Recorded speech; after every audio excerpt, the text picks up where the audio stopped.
Story master. নমস্কার, YouTube channel story মাস্টারের পক্ষ থেকে আমার সমস্ত দর্শক বন্ধুদের জানাই আমার আন্তরিক অভিনন্দন। আশা করি সকলেই ভালো আছেন, ভালো থাকবেন। আজকে আপনাদের বলবো রাক্ষসদের কাহিনী, ভয়ঙ্কর কাহিনী রাক্ষসদের। আজকের কাহিনীর নাম বেটে রাক্ষস। চলুন তাহলে শুরু করছি আজকের কাহিনী, বেটে রাক্ষস। কাহিনীটা কিন্তু পুরোটাই শুনবেন, না হলে কিন্তু কিছুই বুঝতে পারবেন না। একবারে শেষ পর্যন্ত কাহিনীটা শোনার জন্য অনুরোধ জানাচ্ছি। কোনো এক গ্রামে বিধু নামে এক চাষি ছিল। সে চাষবাস করত, ধান চাষ, গম চাষ, ভুট্টা, বিভিন্ন রকমের চাষ করত। শুধু চাষ করাই নয়, এই চাষের সঙ্গে সঙ্গে তার আরেকটা শখ বা নেশা ছিল। সেটা হচ্ছে সে বিভিন্ন তাল গাছ থেকে সে তালের রস আহরণ করত। সেই রস দিয়ে সে একটা উপাদেয় পানীয় তৈরি করত। এটা তার একরকম শখ বলা যায়। চাষও করত, আবার এইদিকে তালের রসও সংগ্রহ করত। বেশ কয়েকদিন হলো সে তার গ্রামে তো নয়ই, আশেপাশে কোনো গ্রামেই সে আর ভালো তালের রস পাচ্ছিল না। পাচ্ছিল খুব কম, কিন্তু তাতে তো তার হবে না। সে ঠিক করলো অনেক দূরের গ্রামে যাবে এবং সেখান থেকে তালের রস সে সংগ্রহ করবে। যেমন ভাবা ঠিক তেমনই কাজ। সে পরদিন ভোরবেলায় বাড়ির থেকে বেরিয়ে গেল এবং দূরের গ্রামের উদ্দেশ্যে রওনা হলো। সে পথ চলতে চলতে চলতে চলতে প্রায় দুপুরের দিকে একটা গ্রামে উপস্থিত হলো। গ্রামে লোকজন সেরকম দেখতে পেল না। চারিদিকে দেখছে নিস্তব্ধ, শুনশান। কিন্তু প্রচুর তাল গাছ এই গ্রামটাতে সে দেখতে পেল। সে কি করলো, ওই তালের রস আহরণ করার জন্য সে একটা তাল গাছে চেপে বসল। তাল গাছে যখন সে তাল গাছের শাঁসটা, উপরের যে ছালটা কাটছিল, সেই সময় দেখলো নিচে বেশ কীরকম সব আওয়াজ হচ্ছে।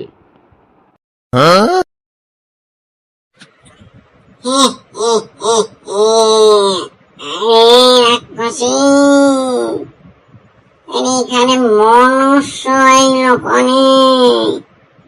মনুষ্যের গন্ধ পাইতাছি তো। দেখতো দেখতো দেখতো, মনুষ্য কোথায়? ওই তো তাল গাছের উপরে।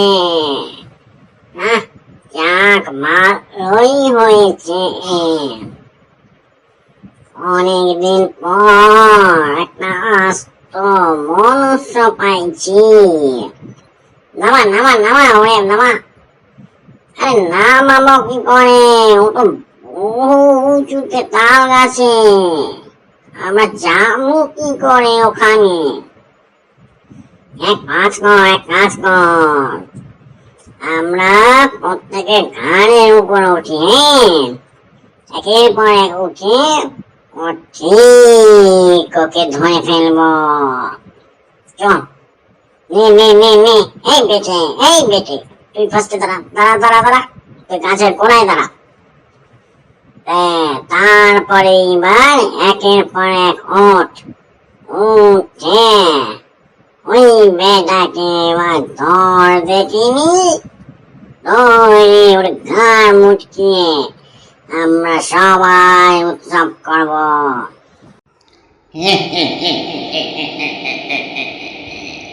তাড়াতাড়ি কর তাড়াতাড়ি কর তাড়াতাড়ি করে গাছ থেকে নামা গাছ থেকে নামা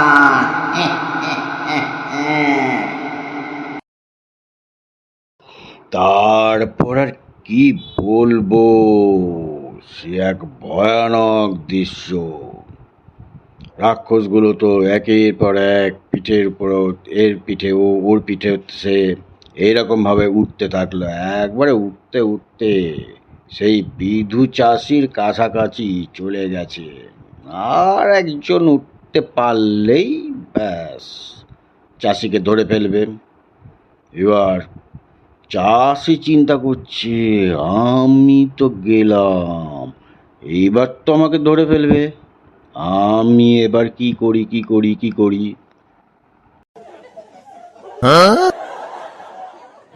তখন তো বিধু চাষি চিন্তা করতে থাকলো, কিছু একটা বুদ্ধি বার করতেই হবে।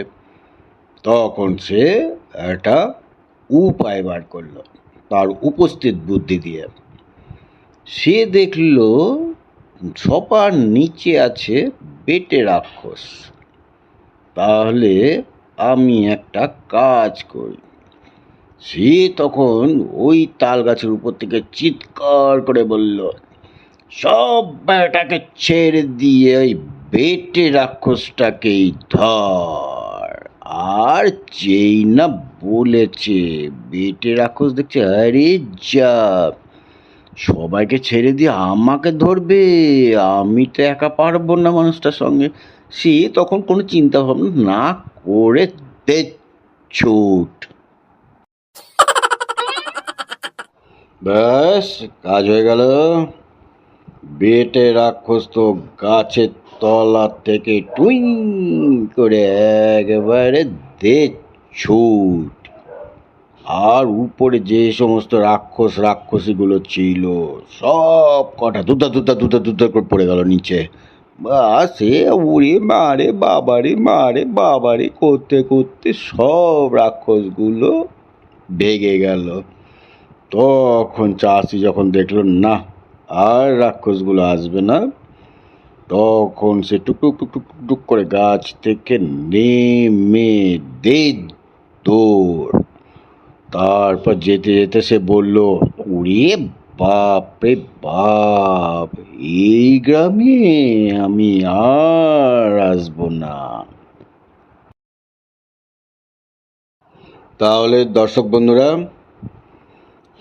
আজকের কাহিনীটা কেমন লাগলো অবশ্যই কমেন্ট বক্সে জানাবেন। আর আপনাদের কাছে একটা রিকোয়েস্ট, আপনারা আমার চ্যানেলটিকে, এই ছোট্ট চ্যানেলটিকে একটু সাবস্ক্রাইব করে দেবেন। সাবস্ক্রাইব করে দিলে এই নতুন নতুন কাহিনী গল্প আপনাদের কাছে আমি আবার নতুন করে নতুনভাবে উপস্থাপন করতে পারবো। নমস্কার, ভালো থাকবেন।